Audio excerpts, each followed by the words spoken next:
عملوا. سامعين؟ عايزه اوريكم. بصوا اهو، بصوا بقى لما يتكسر طبعا سخنه ومولعه. سامعين؟ بصوا.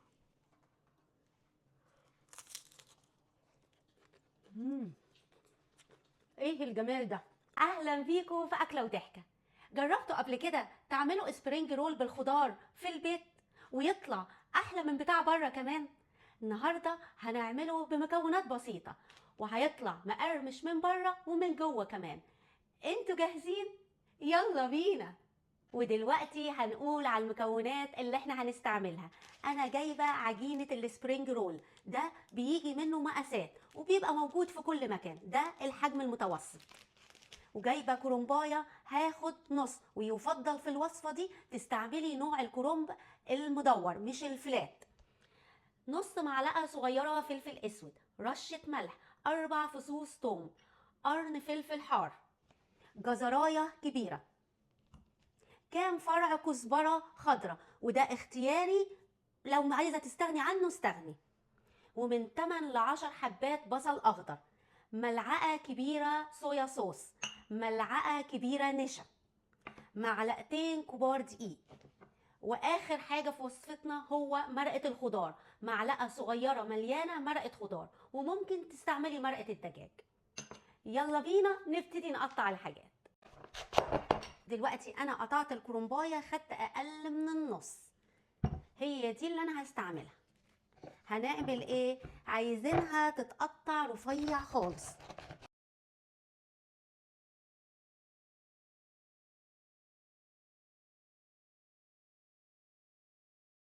ودلوقتي خلاص خلصنا من تقطيع الكرنب. بصي بنحاول نقطعه على قد ما تقدري تقطعيه رفيع، ولو في حتت ناشفه بتشيليها. هنقطع الكزبره، حاولي تشيلي العروق، ادي اهو. ومجرد ان يدينا نكهه كده خفيفه للي بيحب نكهه الكزبره في الاكل، لو مش عايزاها استغني عنها اهو. دلوقتي هنقطع، شلت العروق، وحاولي تقطعيه رفيع جدا. هاخد البصل الاخضر وهنقطعه برضو صغير خالص اهو، بجيبهم جنب بعض وهنقطعهم صغير خالص. واديني قطعت البصل صغير. البصل والثوم مش هحطهم على الجزر والكرنب والكزبره، هسيبهم لوحدهم على جنب. ودلوقتي هقطع الثوم والفلفل الحار.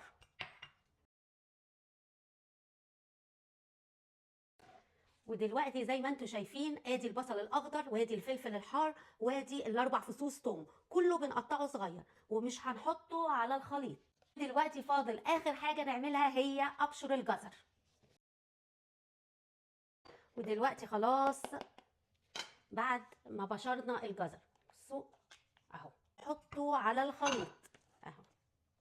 بعد ما خلصنا تقطيع كل حاجه، يلا بينا على البوتاجاز. دلوقتي انا جبت طاسه على النار وبسخنها طبعا على نار متوسطه اهو، بسخنها. كل اللي هعمله هنزل بمعلقتين زيت زيتون، وهنزل بالبصل الاخضر والثوم والفلفل الحار، يا دوبك هتديهم 30 ثانيه مش اكتر من كده، مش هنلف كتير فيهم، يا دوبك ريحتهم تطلع. هنزل بالخليط ده كله عليهم. احنا هنقلب فيه شويه بس مش عايزينه يتهري، احنا عايزين واحنا بناكل السبرينج رول نحس بالقرمشه بتاعته. بالظبط انا قلبت فيه 5 دقايق، يعني يا دوبك طري. نعمل ايه؟ هنحط الفلفل الاسود وكمان رشه الملح ومرقه الخضار، هنديله كده تقليبه.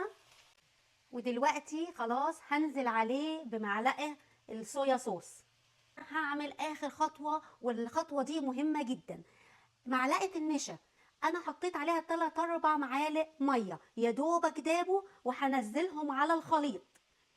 وفايده معلقه النشا عشان تمسك لي الخليط في بعضه، لازم احطه في طبق خارجي نفس الطبق اللي انا قطعت فيه.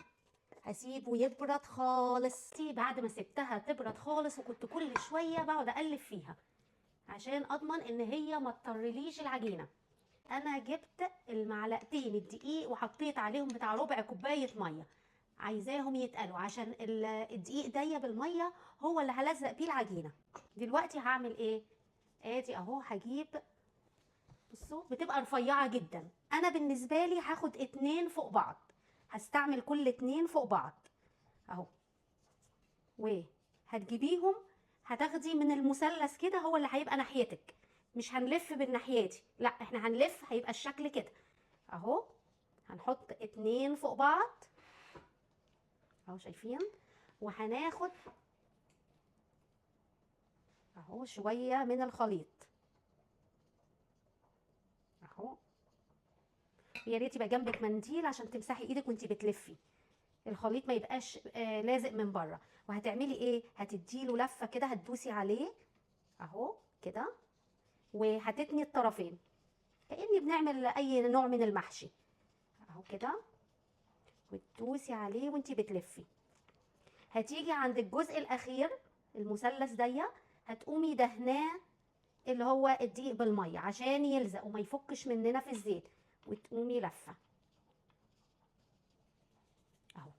بصي ادي ده منظره. وخليه على الجزء اللي احنا لزقناه في الاخر، خليه كده عشان لما ينشف ما يفكش منك، وما تغطوهوش. وفي حاجه نسيت اقولها لكم، انا مستعمله زي ما قلت لكم طبقتين، فهحط الخليط اهو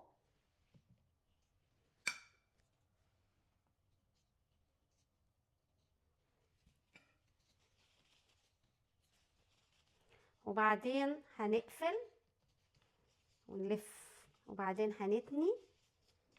وانا عشان مستعمله طبقتين فهاجي عند اول طبقه وهدهنها، وبعدين هفرد الطبقه التانية وبرضو هدهنها، يعني مش هدهن طبقه واحده، هدهن الطبقتين دقيق بالميه عشان ما تفتحش مني في الزيت اهو. وبندوس عليها اهو. خلصت كل العجين ولفيته، انا عمل معايا 25 رول.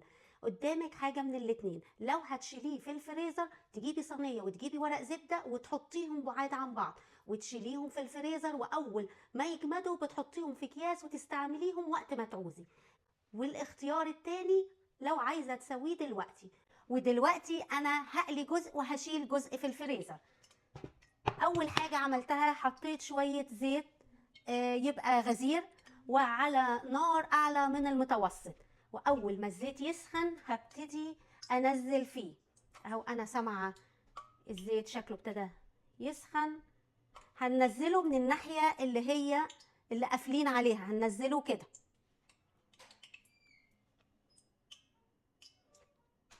ولما هننزل شويه قليلين، ما نخليش الطاسه كلها مليانه عشان يبقى مقرمش. اول ما يطلع لازم نطلعه على شبك، يبصوا اللون بتاعه يعني سنه كمان وبعدين اطلعه. ملاحظين اهو ما فتحش خالص، انا عايزه اطلعه كده لان هو برضو هيغمق شويه كمان اهو. وهطلعه وطبعا بنحطه على الشبك.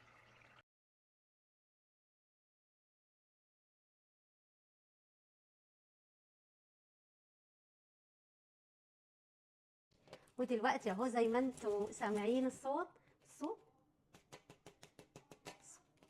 خلينا نجرب واحده، هو لسه سخن.